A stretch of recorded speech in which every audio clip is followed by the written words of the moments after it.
televizionit Klan. Në fakt, sot është një ditë shumë e rëndësishme, sepse në mbrëmje sigurisht që kemi një ngjarje të shënduar sportive, është ndeshja Shqipëri-Serbia dhe sigurisht që jemi shumë të emocionuar duke pritur për ta ndjekur këtë ndeshje dhe për të parë se si do të jetë rezultati, po sigurisht që dëshira dhe urimi më i bukur edhe më gjithëpërfshirës i juni pa diskutim është që Forca Shqipëria, bashkohemi të gjithë në këtë urim. Unë sigurisht e kam vënë edhe sot këtu, e kam këtë fashën me flamurin shqiptar, Duart Rokitje dhe Forca Shqipëria. Ju lutem shumë. Mirë, do ta kemi si leitmotiv këtë të takimit të sotëm, ndërkohë që ne do ta nisim me temën e parë në këtë pjesë të parë. Kemi të ftuar, në fakt, gjithmonë vjen me tituj të rinj dhe shumë interesant në studion ton. Është shtëpia botuese Pegi edhe drejtoria e saj, Loreta. Loreta është kënaqësi që të kam këtu, është Loreta Berhami, sigurisht, po tashmë Loreta është një personazh besoj shumë i njohur edhe aq më tepër kur bëhet fjala për librat. Pse është Loreta sot e ftuar edhe pse ka ardhur, në fakt ka ardhur nga Franca, është hera e parë që nga Zvicra. Ke lëvizur në Zvicër këto kohë? Po, në Zvicër, në Zyri.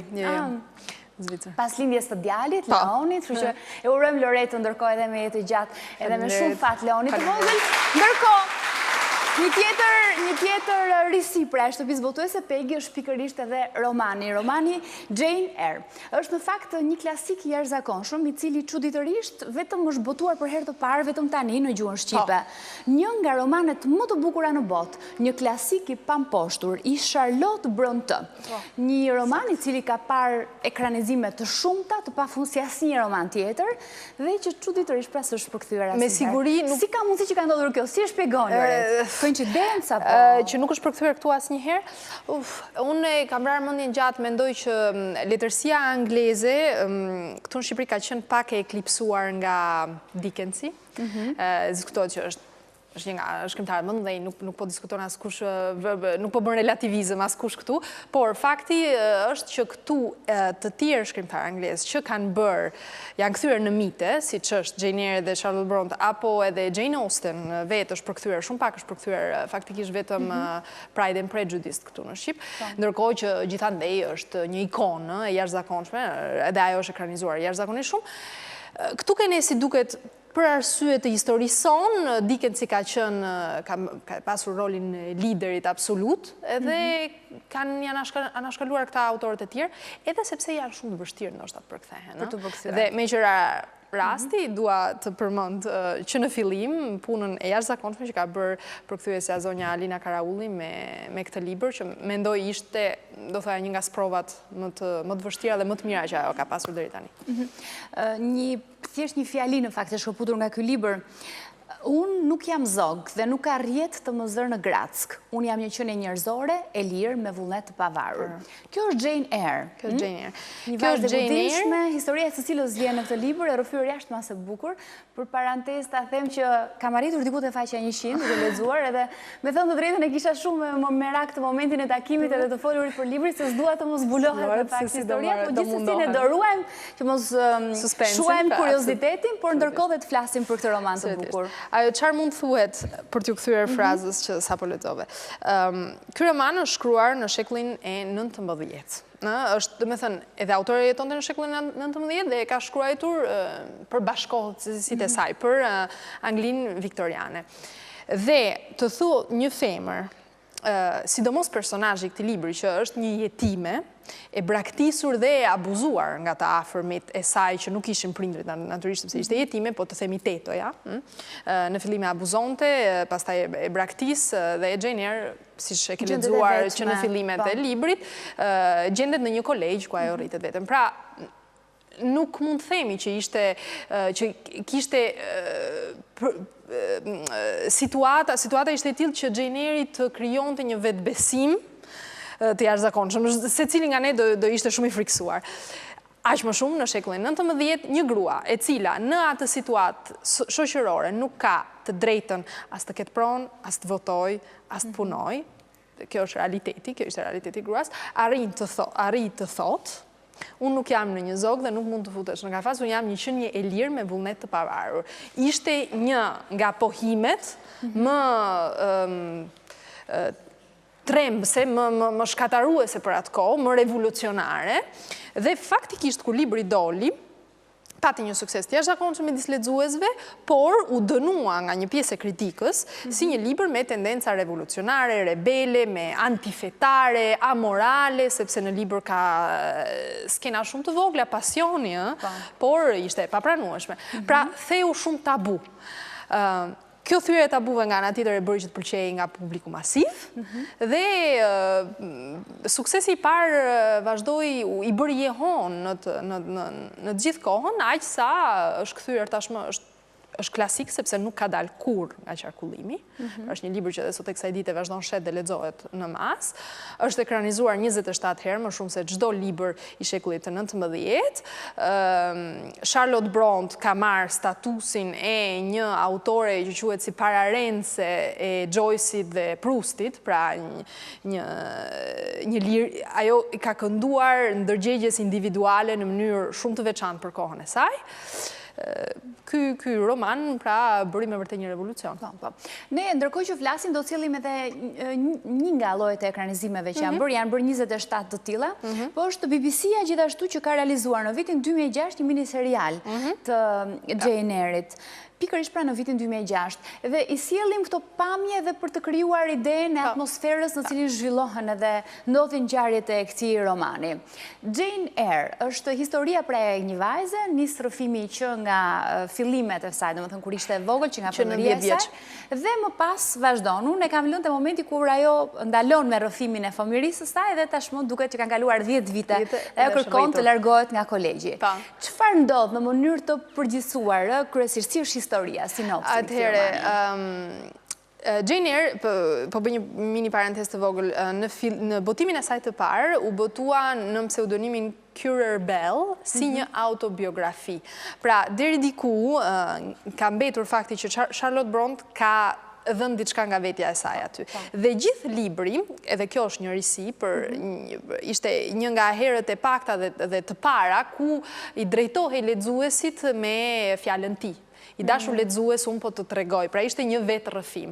Dhe është vetë rrëfimi i kësaj jetime që nis që nga fillimet e saj, që në moshën 10 vjeçare, ajo braktiset, si thash, nga ata që duhet kujdeseshin për të, shkon në një kolegj, kalon peripeci të shumta në atë kolegj, po është përsëri gjejmë këtë atmosferën dikensiane të abuzimit të fëmijëve, urisë, ftohtit shpirtëror dhe fizik.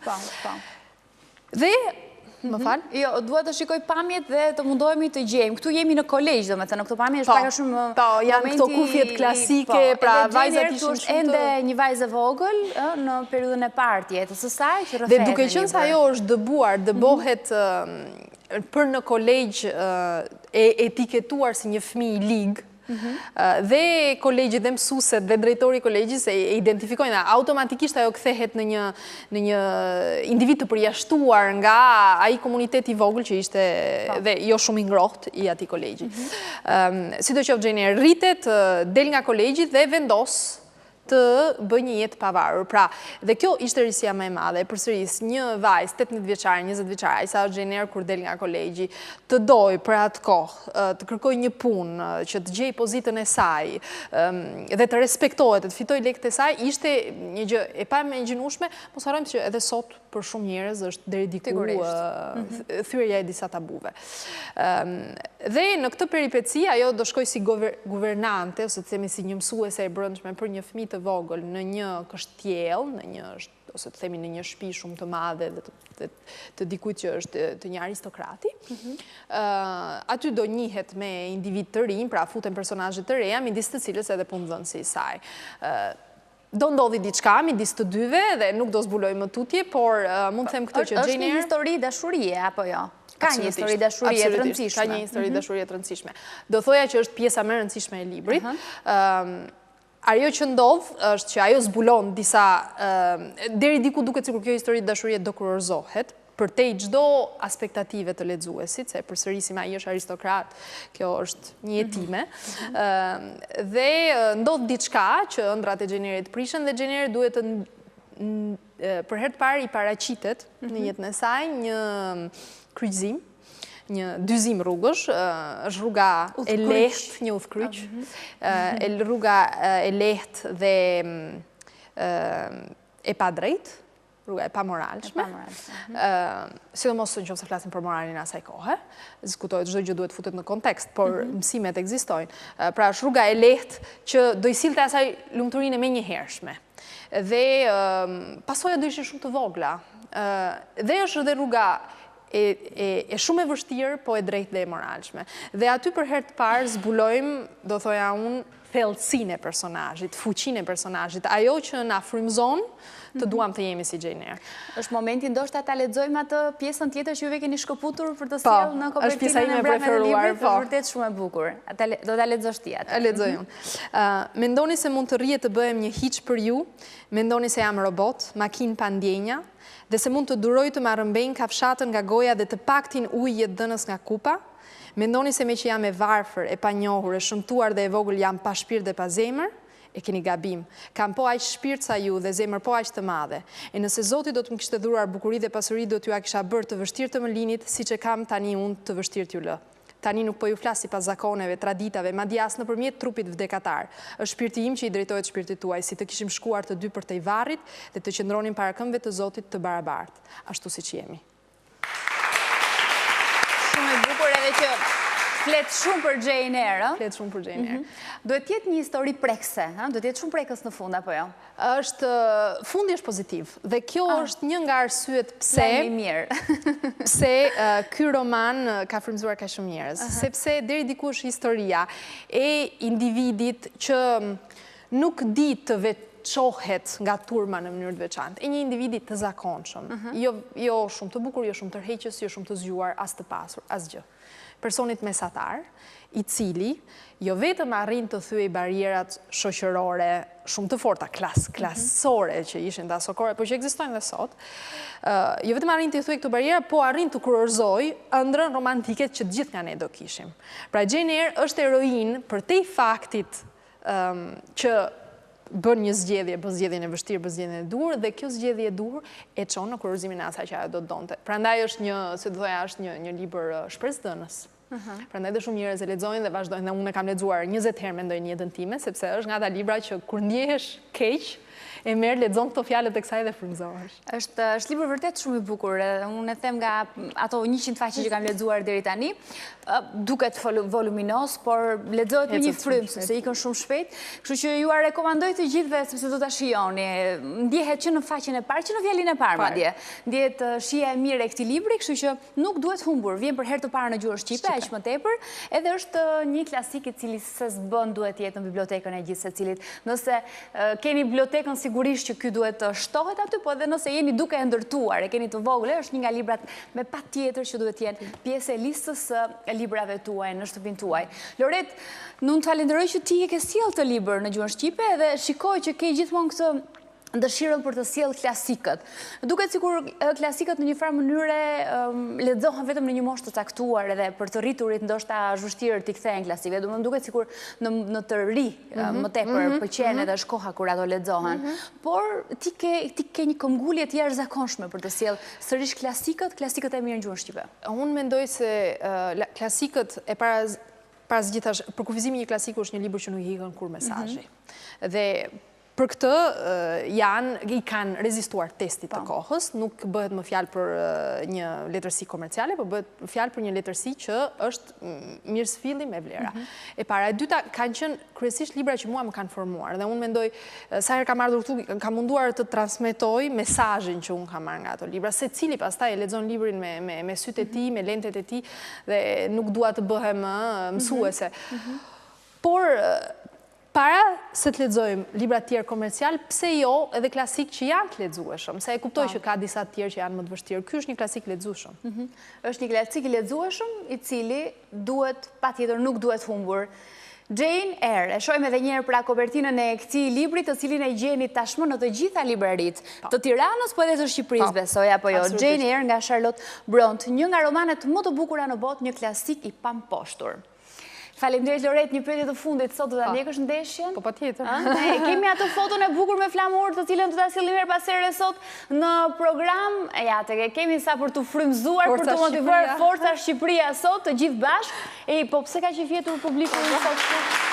Forca Shqipëria, Loret, një rezultat, e parashikon një rezultat për ndeshjen e sot? Jo, mos ma kërkot. Shqipëri-Serbi. Po unë, po të them që do fitojmë dhe pastaj të mos ndodhi, do fitojmë me sigurt. Nuk u mbasim gjë nëse themi do fitojmë. Unë mendoj që rëndësishme është që të paraqitemi me dinjitet.